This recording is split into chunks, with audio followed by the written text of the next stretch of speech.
Selamat pagi saudara yang terkasih dalam Tuhan Yesus. Kembali kita bersatu di dalam saat teduh bersama dengan GE Community. Saya Pendeta Melani Risamasu mengajak kita semuanya untuk masuk dalam saat teduh. Mari berdoa. Allah Sorgawi, tuntun kami dalam pengajaran yang berarti, sehingga hidup kami memberkati sesama dan juga menjadi berkat. Dalam Kristus kami memohon. Amin. Saudara-saudara yang terkasih, pembacaan Alkitab di pagi hari ini diambil dari surat Paulus kepada jemaat di Efesus, pasalnya yang ketiga, ayat 1 sampai dengan ayatnya yang ke-6. Saya akan membacakannya bagi kita semuanya demikian. Itulah sebabnya aku ini, Paulus, orang yang dipenjarakan karena Kristus Yesus untuk kamu orang-orang yang tidak mengenal Allah.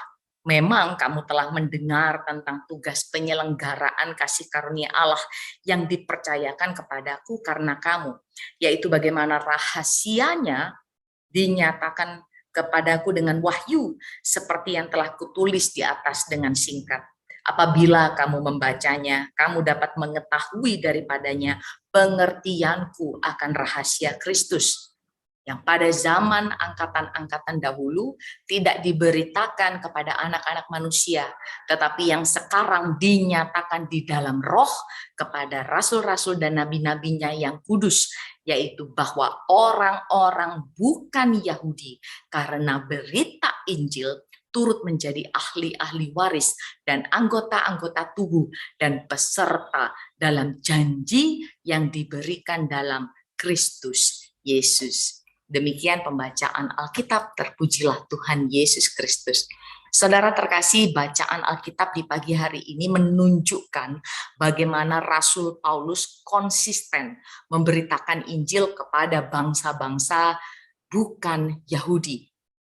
Ini memang menjadi ikhtikat pelayanan Paulus gitu kan, terutama sesudah dia mengalami penolakan di Korintus, di mana di kota tersebut dia kemudian berkenalan dengan pasangan suami istri Priscilla atau Priska dan Aquila.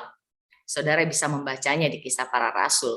Nah, dalam bacaan pagi ini Paulus memberikan nasihat dan pengajaran tentang apa yang seharusnya dilakukan oleh tubuh Kristus, yaitu persekutuan yang menyatakan iman kepada Tuhan Yesus. Tubuh Kristus mestinya saling menerima dan merangkul, bukannya membeda-bedakan orang atau mengkategorikan orang menurut penilaian duniawi, seperti sukunya, status ekonominya, atau barangkali gender, begitu ya. Nah, pada bagian sebelumnya, yaitu di pasal yang kedua, Rasul Paulus memuji iman dan kasih orang-orang yang menerima Kristus di kota Efesus ini. Tetapi pujian itu tidak menghentikan Paulus atau membuat Paulus abai terhadap apa yang sebenarnya terjadi di dalam jemaat.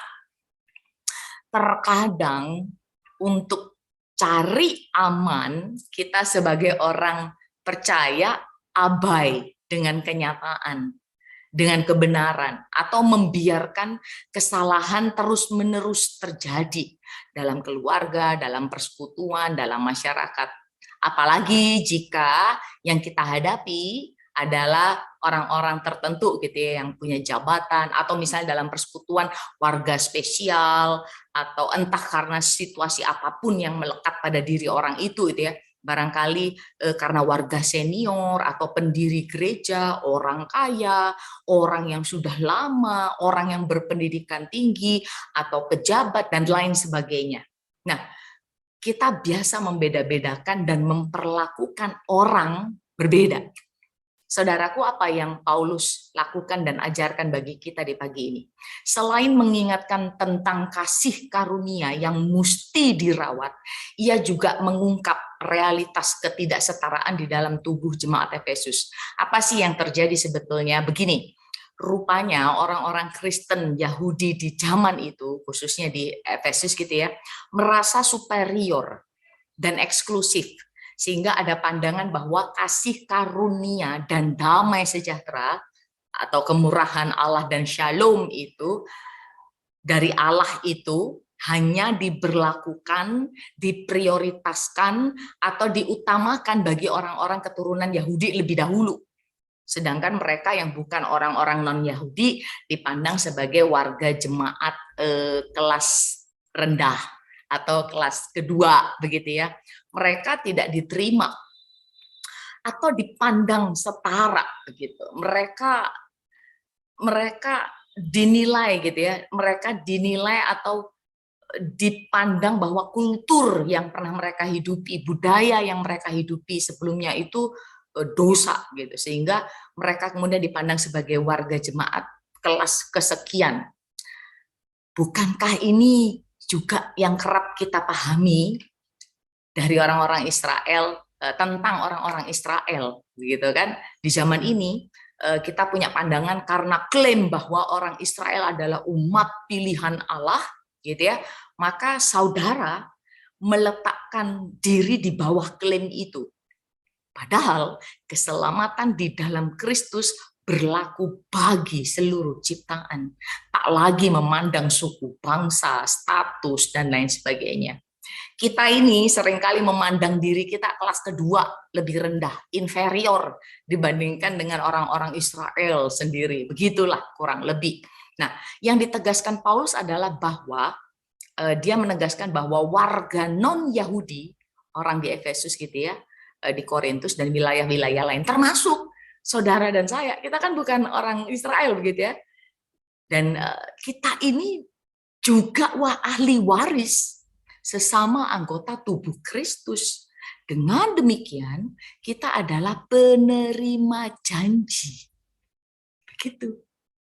Bayangkan bahwa saudara-saudara dan saya, kita ini penerima janji Kristus tentang keselamatan, shalom, sejahtera, dan lain-lain. Sejahtera bukan soal uang saja ya saudara, tapi ketenangan batin, kematangan berpikir mengatasi masalah. Shalom itu ya soal lahir, tetapi juga batin. Shalom bukan hanya milik orang kaya, karena orang kaya juga belum tentu mengalami damai sejahtera. Dan orang tidak kaya pun dapat mengalami sejahtera, yaitu ketika diri kita mengalami kepenuhan kasih.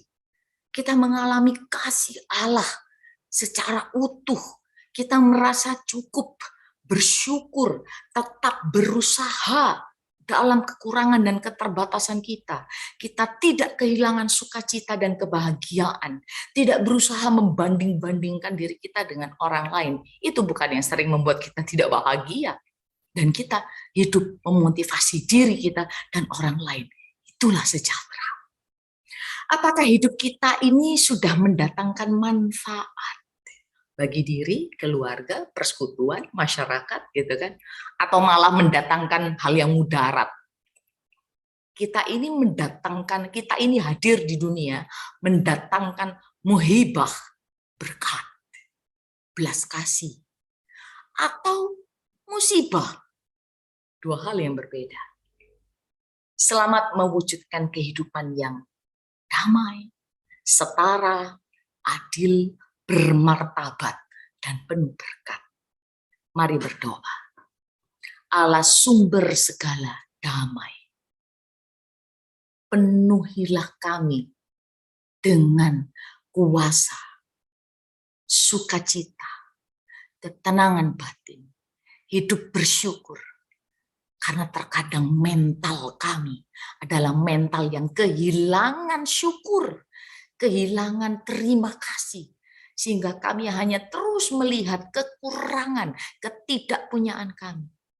Dibandingkan kami bersyukur dengan apa yang sudah kami miliki. Tubuh, keluarga, orang-orang terkasih. Maka pagi ini kami memohon kelimpahan sukacita.